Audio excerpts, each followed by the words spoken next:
الحبابات ديالي، الغزالات ديالي، الاصدقاء ديالي، تنتمنى تكونوا بخير وعلى خير يا ربي. من هذا الفيديو تكونوا في احسن الاحوال. اليوم ان شاء الله جبت لكم فيديو جديد. كيف كنقول لكم ديما كلشي ساهل معايا وما غاديش نكلف لكم بزاف، وجبت لكم واحد الوصفه اليوم. حنا بزاف اللي في العشاء كنحيروا ما كنعرفوش اشنو غادي نديرو، ويعني كيتقادوا لينا الافكار. اليوم جبت لكم واحد الوصفه اللي في 15 دقيقه تقدروا توجدوها، وانا متاكده انها غادي تعجبكم وغتعجب حتى الوليدات ديالكم. كنفكرش فيكم وحدكم، حتى بالوليدات ديالكم غتجي زوينه وكتجي بنينه وغير مكلفه، لا ماديا ولا في الشقه ديالها ولا في التوجه ديالها. ما نطولش عليكم حبايبي الهضره، ونمشيو نتاكلوا الوصفه ديالنا ديال اليوم اللي هي متكونه من 3 ديال الحوايج وكتوجد كيف ما قلت لكم في 15 دقيقه. خليكم معايا حبايبي، نمشيو للطريقه ونمشيو للمقادير ديال الوصفه ديالنا ديال اليوم. غادي نحتاجو اول حاجه غادي ناخذ بصله، غادي نقطعوها مربعات،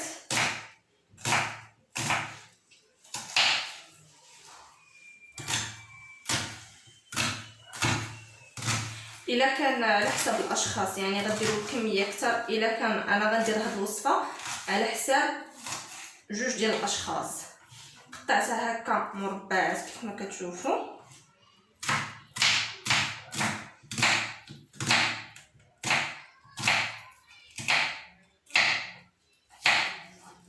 نحاولوا انهم ما يكونوش صغار وما يكونوش كبارين. وغادي ناخذ طنجره ديال الضغط،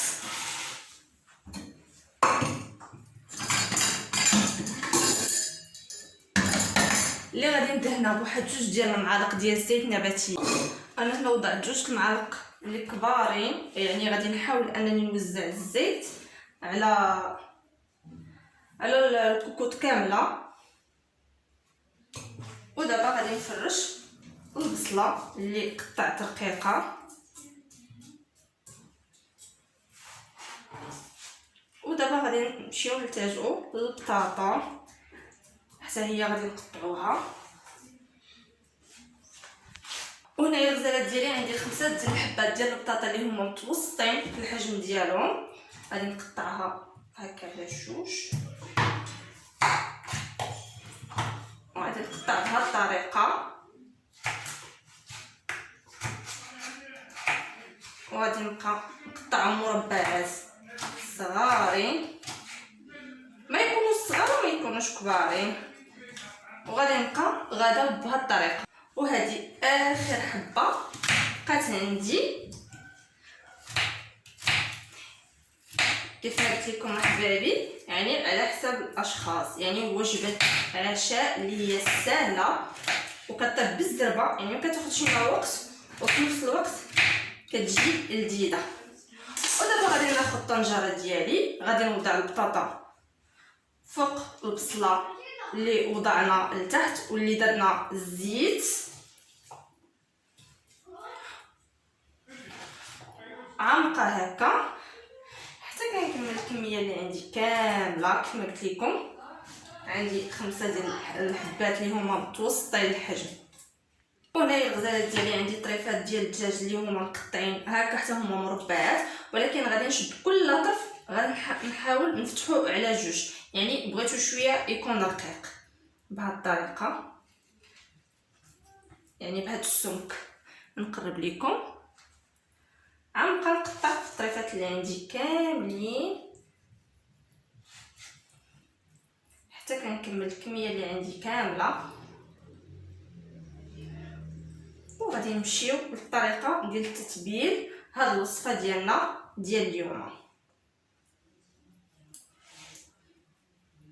باش ما نطولش عليكم احبابي الفيديو، خليكم معايا تنرجع لكم ان شاء الله بعد ما نكمل التقطاع ديالي ديال الدجاج. كيف ما قلت لكم انا بغيتو يكون رقيق، بغيتوش يبقى غليظ. انا اخترت انهم يكونوا طريفات مربعين، بغيتهم يكونوا يعني طريفات كبارين كيبقى اختياري كذلك، يعني على حسب نتوما شنو بغيتو. ونتلاقاو حبيبي من بعد نوريكم باش غنتبل هاد الطريفات اللي عندي ديال الدجاج. نسيت نقولش لكم عندي صدر ديال الدجاج اللي هنايا، عفوا ديال بيبي ديال لادانت اللي هنا اللي استعملت في الوصفه ديالي. غادي ناخذ اناء اللي غادي نخلط فيه المكونات كاملين. غادي نوضع 2 المعالق ديال الزيت نباتي اللي هما كبارين. بالنسبه للحبات ديال البطاطا يمكن لكم ديروا ليها الملحه، كيف ما عارفين كنقول لكم ديما حنايا ناقصين الملح. هنايا عندي الملح كيبقى على حسب الذوق. عندي نصف معلقه صغيره ديال الثومه بودره. الا ما كانش عندكم الثومه بودره يمكن لكم ديروا 2 الصوص ديال الثوم اللي تحكم. وهنا عندي راس المعلقه ديال او نصف معلقه ديال الكمون ما يكونش عامره. غادي نوضع هاد المكونات كاملين وغادي ندير كذلك عندي هنايا نصف معلقه ديال السكينجبير. عندي هنايا راس معلقه ديال الابزار. وغادي نحتاجو كذلك هنايا عندي الخرقوم او الكركم. وغادي نحتاجو نسيت الحار ونسيت الحامض. الحار الحبابات ديالي كيبقى على حسب الرغبه ديالكم، يعني على حسب الوليدات. وغادي نديرو هنا واحد المعلقه اللي هي كبيره ديال الحامض. الا كان عندكم بغيتو تضيفوا الموطار ضيفوه، ما بغيتوش ما تضيفوش، ماشي ضروري. انا ما بغيتش نديرو، ولكن في الوصفه كاين مطارد. وهنايا عندي الزعتر اللي غادي نحكو مع هاد المقادير اللي عندي التوابل كاملين.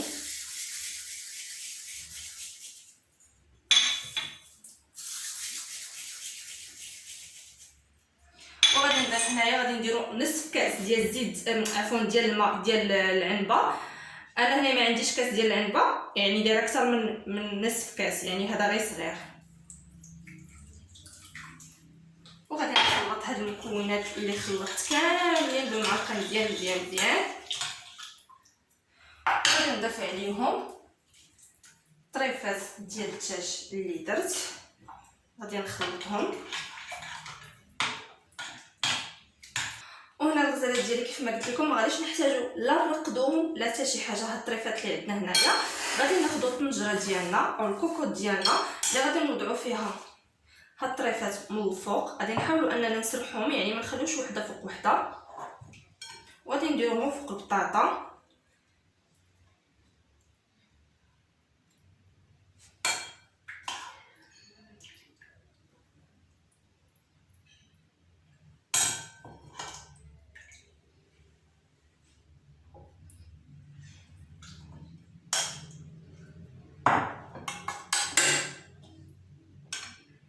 وهنايا هاد الخليط اللي بقى عندنا هنايا لتحت غادي نكبوه من الفوق.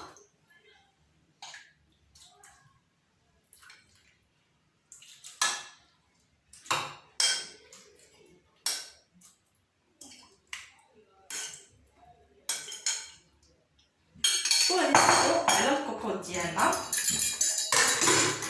غادي نخليوها طيب على مده ديال 15 دقيقه. غادي نديروها على نار مهيله، غير كتبدا تصفر كنبداو نحسبوا 15 دقيقه. علاش كنحسبوا؟